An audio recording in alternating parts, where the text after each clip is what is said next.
L'Afrique est un continent sous-peuplé. Oui. C'est faux, nous ne sommes pas sous-peuplés.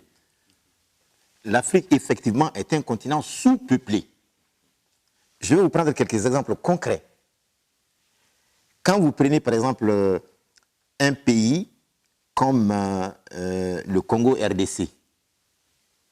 Le Congo RDC, sa superficie est plus grande de 47 000 km² que la superficie de l'Espagne, de la France, de l'Allemagne, de la Suède et de la Norvège réunis.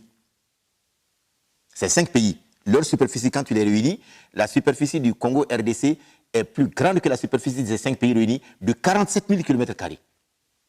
Et ces 5 pays réunis font à peu près 290 millions d'habitants, alors que le Congo RDC ne fait que 86 millions d'habitants. Vous prenez un pays comme le Gabon. La superficie du Gabon est 2 fois plus grande que la superficie du Bangladesh. Le Gabon, en réalité, n'a que un peu moins de 4 millions d'habitants, à moins de 4 millions d'habitants, et le Bangladesh a 185 millions d'habitants. Soyons sérieux. On va enseigner à nos enfants qu'en Kadobo, Dingouro, là, on est très nombreux.